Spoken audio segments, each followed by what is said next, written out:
শুভ সকাল। Shotokan international karate federation of ইন্ডিয়ার তরফ থেকে আজকে এখানে যে বেল্ট গ্রেডেশন টেস্ট এক্সামিনেশন হলো, সেখানে বহু ছাত্রছাত্রী কিন্তু আজকে এখানে ক্যারাটে শিখছে বা তাদের বেল্টের উন্নতি হলো। আপনি এদের প্রশিক্ষক হিসেবে রয়েছে, কি বলবেন?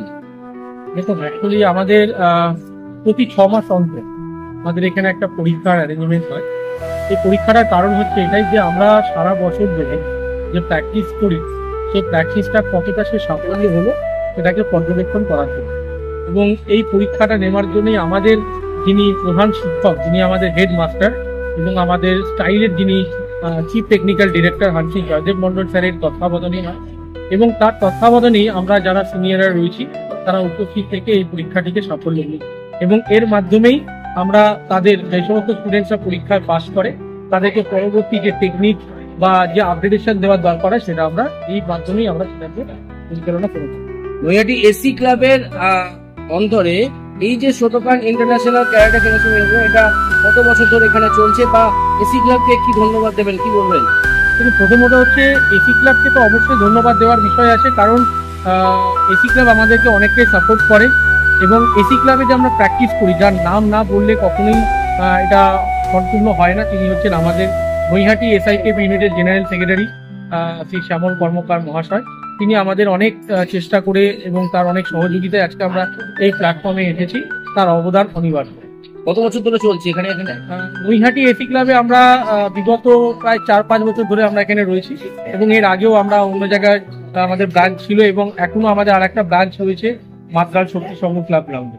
আগামী দিনে এই যে শোটোকান ইন্টারন্যাশনাল ক্যারাটে যে ফেডারেশন সংস্থাটা রয়েছে, এটাকে নিয়ে আর কি চিন্তা ভাবনা রয়েছে আগামী দিনে? দেখুন, আমাদের এটা নিয়ে চিন্তা ভাবনা অবশ্যই রয়েছে এবং চিন্তা ভাবনা করছি বলেই আমরা সাফল্য অর্জন করছি। যেমন আমাদের এখানকার স্টুডেন্ট অঙ্কিতা শর্মা গত যে all India sub junior national karate championship হয়েছিল দিল্লিতে, সেখানে গিয়ে -25 কেজিতে তিনি ব্রোঞ্জ মেডেল উইন করেছেন। এবং আমাদের মোট সিনিয়র সেন্সি রূপসা ঘটক, তিনিও প্রমাণিত করেছেন গত 2 বছর ধরে 24 এবং 25-এ স্কুল গেমে, অর্থাৎ সরকারের তরফ থেকে যে স্কুল গেম ন্যাশনাল চ্যাম্পিয়নশিপ হয়েছিল সেখানে পার্টিসিপেট করেছিল। এবং আমরা অনেক তাকে শুভেচ্ছা জানাচ্ছি। আগামী দিনে 25 থেকে 27 এপ্রিল 2025-এ আমাদের মালয়েশিয়াতে 14 নাইট ক্যারাটে কাপ 2025 অনুষ্ঠিত হতে চলেছে, যেটা মালয়েশিয়াতে, সেখানেও তিনি পার্টিসিপেট করতে চলেছে। তো এর থেকে প্রাউড মোমেন্ট কিছু হয় না, এটাই প্রমাণিত করে তাদের অ্যাচিভমেন্ট, তাদের পারফরমেন্স। তারা আজকে ভালো পারফরমেন্স করছে বলেই তারা ন্যাশনাল ইন্টারন্যাশনাল লেভেলে পার্টিসিপেট করতে পারছে। বর্তমানে ছাত্রছাত্রীর সংখ্যা কত এখানে? দেখুন, আমাদের এই নৈহাটি ব্রাঞ্চে তো ইউনিট মিলিয়ে মাতগাল এবং পশ্চিমবঙ্গ মিলে অ্যাপ্রক্স আমাদের 60 থেকে 70টা বাচ্চা রয়েছেন। এবং আরো কিছু বাচ্চা ছিল যাদের পরীক্ষার জন্য তারা এখন আসতে পারছে না, আগামী দিনে তারা যুক্ত হবে, পার্টিসিপেট করবে। এবং আমাদের ওভারঅল এসআইকেএফ যদি আপনি টোটাল ধরেন, আমাদের অনেক হাজার হাজার স্টুডেন্ট রয়েছে যাদেরকে আমরা একসাথে কখনো একত্রিত করতে পারি না, আমরা ভাগ ভাগ করে তাদেরকে ট্রেনিং করে। এই যে এই সংস্থাটার কোনো ওয়ার্কশপ কোনো চিন্তা ভাবনা করেছেন, যেখানে নতুন কোনো বাচ্চারা এখানে যুক্ত হতে পারবে ওয়ার্কশপের মাধ্যমে, এরকম কোনো চিন্তা ভাবনা আছে? ডেফিনেটলি। দেখুন, আমাদের এখানে সমস্ত কিছু অ্যাপ্লাই করা আছে, সমস্ত কিছু আমাদের এখানে সুযোগ সুবিধা আছে। আমরা অলিম্পিক অ্যাসোসিয়েশন বোর্ডের সাথে যুক্ত রয়েছি, আমরা ক্যারাটে অল ইন্ডিয়া ইন্টারন্যাশনাল সাথে যুক্ত রয়েছি, ইন্ডিয়ার সাথে যুক্ত রয়েছি, ক্যারাটে অ্যাসোসিয়েশন অফ বেঙ্গলের সাথে যুক্ত রয়েছি। তো এখান থেকে বিভিন্ন ছাত্রছাত্রীরা যারা ভালো সাফল্য অর্জন করবে, তার মাধ্যমেই তাদের সার্টিফিকেটের মাধ্যমে তারা তাদের ফিউচার গ্রোথ করতে পারে। আমার শেষ প্রশ্ন, বর্তমান রাজ্য সরকার মাননীয় মুখ্যমন্ত্রী মমতা বন্দ্যোপাধ্যায় কিন্তু বারবার বলেছেন আত্মসুরক্ষার জন্য কিন্তু বিশেষ করে মেয়েদেরকে ক্যারাটে শেখাটা ভীষণ প্রয়োজন, কি বলবেন? অবশ্যই, তিনি তার জন্য ঝাঁসি রানী লক্ষ্মীবাই প্রকল্প বের করেছিলেন। এবং আমাদের আজকে ক্যারাটেতে প্রচুর নারী যারা ফিমেল আছেন তাদেরকে স্কুলে স্কুলে চাকরি নিতে দিয়েছে। তো তার সহযোগিতায় আমাদের অনেক বাচ্চারা, আমাদের অনেক মেয়ে ক্যান্ডিডেট যারা আছে বিশেষ করে, তারা বিভিন্ন স্কুলে আজকে চাকরি করছে। এবং তারা আমাদের যে সমস্ত ক্যারাটে যারা স্টুডেন্ট রয়েছেন, যারা মোট সিনিয়র, তাদেরকেও তিনি একটা ভাতার ব্যবস্থা করে দিয়েছেন। তো তাকেও অনেক অনেক ধন্যবাদ, তিনি যে আমাদের এই ক্যারাটের প্রতি উনি একটা নজরদারি রেখেছেন। একদম তাই। পশ্চিমবঙ্গের মুখ্যমন্ত্রী মাননীয় মমতা বন্দ্যোপাধ্যায় তিনি কিন্তু ক্যারাটে যেরকম পাশে দাঁড়িয়েছেন, তিনি যাত্রার পাশে দাঁড়িয়েছেন, থিয়েটারের পাশে দাঁড়িয়েছেন, যেখানে ছোট ছোট বাচ্চারা যারা কিন্তু ক্যারাটে শিখছে তাদের বেল্টের প্রমোশন হবে। আপনি এখানে উপস্থিত হয়েছেন, আপনার পরিচয়টা প্রথমে জেনে নেবেন। আমি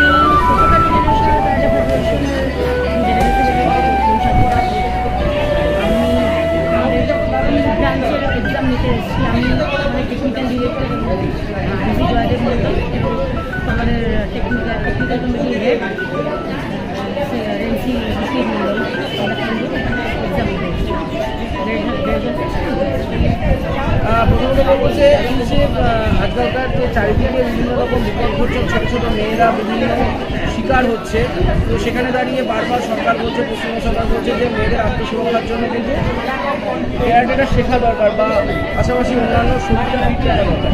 কী বলবেন? যে কোনো কোর্স করলেই আমাদের মেন্টালি প্রচণ্ড গ্রো আপ হয়, অনেক স্ট্রং হয় যে কোনো খেলা। আর যেহেতু ক্যারাটেটা একটা সেলফ ডিফেন্স গেম, নিজের আত্মরক্ষার জন্য আমরা কীভাবে একজনকে মারলে, মারামারি করে আমরা সবাই করতে পারি, কিন্তু মারলে মেন পয়েন্ট যে কোথায় মারতে হয় বা কি আর কোনো কেউ মারতে আসলে আমি নিজেকে ডিফেন্ড করতে পারি কীভাবে, সেগুলো যেটা নর্মালি অন্য জায়গায় শেখানো হয়, নর্মালি অন্য স্কুলে সেটা শেখানো হয় না, এটা আমাদের ক্যারাটে গেমে শেখানো হয় যে প্রোটেকশন, নিজেকে প্রোটেক্ট করা এবং অন্য অপোনেন্ট যদি আমাদের ক্ষতি করে সেখানে তাকে ইনজিওর করা, মানে তাকে থামানো, নট অনলি ইনজিওর, মানে ইনজিওর নয়, তাকে থামানো, নিজেকে বাঁচানো, এটা হচ্ছে মেন উদ্দেশ্য। আর এখন যা পরিস্থিতি করেছে আমার মনে হয় প্রত্যেকেরই ক্যারাটেটা শেখা খুবই দরকার, বা যদি কেউ ক্যারাটেটা ইন্টারেস্টেড না থাকে যে কোনো খেলাধুলা শরীরের জন্য, আর যে কোনো খেলাধুলা করলেই আমার মনে হয় আমরা যেটা ফিল করেছি যে মেন্টালি অনেক স্ট্রং হওয়া যায়, নিজের প্রতি নিজের আস্থাটা অনেকটা বেড়ে যায়। আজকে আপনি ব্ল্যাক বেল্ট পেলেন, ক্যারাটে শিখছেন এবং ক্যারাটে যারা টিচার তারা বলছে আজকে আপনি ব্ল্যাক বেল্টের দুনিয়াতে প্রবেশ করলেন। কি নাম আপনার? কি বলবেন যারা ক্যারাটে শিখছে, যারা এখনো ব্ল্যাক বেল্ট পায়নি তাদেরকে কি বলবেন?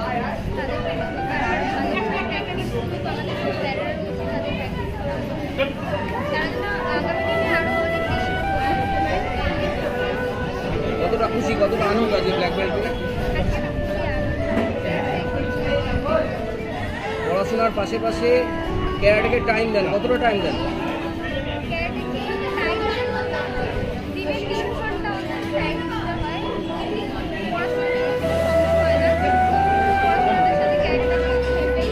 এটাই বলবো যে এই এসি ক্লাব এখানে প্রচণ্ডভাবে উন্নতি হচ্ছে টেকনিকের, যেটা এই প্রথম পদার্পণ করলো একটা ন্যাশনাল মেডেল। একটা ন্যাশনাল মেডেল পাওয়া কিন্তু যারা ব্যাপার নয়, একটা ছেলে একটা মেয়েকে আগে লোকাল টুর্নামেন্ট, তারপর ডিস্ট্রিক্ট টুর্নামেন্ট, তারপর স্টেট টুর্নামেন্ট, স্টেট সিলেকশন, তারপরে ন্যাশনালে ইয়ে হয় এবং ন্যাশনালে প্রত্যেকটা স্টেট থেকে একজন করে আসে। তাহলে ভেবে দেখুন সেটা কতটা ভাইটাল এবং কতটা গুরুত্বপূর্ণ সেসব ছেলে মেয়েগুলো, যে একটা রাজ্য থেকে বা একটা টিম থেকে একটা মাত্র ছেলে বা মেয়ে আসছে, সেখান থেকে কম্পেয়ার করে একটা মেডেল নিয়ে আসা। আজকে ব্রোঞ্জ আছে, কালকে গোল্ড হয়ে যাবে, কোনো ব্যাপার না, কারণ গোল্ড হওয়ার আগে ব্রোঞ্জই হয়, অতএব ওটা কোনো ফ্যাক্টর নয়। তার থেকে বড় কথা এরা উন্নত করছে, প্রতিটা মুহূর্তে উন্নত করছে। তার কারণ এখানকার যে টিচার আছেন বা এখানকার যে কর্মকর্তা আছেন বা ইনফ্রাস্ট্রাকচার খুব ভালো, স্পেশালি টিচার আমাদের শ্রী বাবলু বিশ্বাস বা শিয়ান দেবাশিস বিশ্বাস আছে, এরা খুব ভালোভাবে কেয়ার নিচ্ছে এবং সর্বোপরি আমরা সবসময় আছি টেকনিক্যালি, আমরা সবসময় সাপোর্ট দিই, যেটা আমাদের ডিউটি। আর একটা কথা বলবো, আজকের দিনে কারাটে নট অনলি মেডেল, আজকের দিনে কারাটে যদি 18 ইয়ার্সের পরে যদি কোনো মেডেলে চলে আসে তাহলে সে চাকরি পেয়ে যাচ্ছে। এবং একমাত্র বেঙ্গলে আমাদের ইউনিট থেকেই যারা কারাটের মেডেল পেয়ে কেন্দ্রীয় সরকারি চাকরি পেয়েছে, একজন আয়কর ভবনে, একজন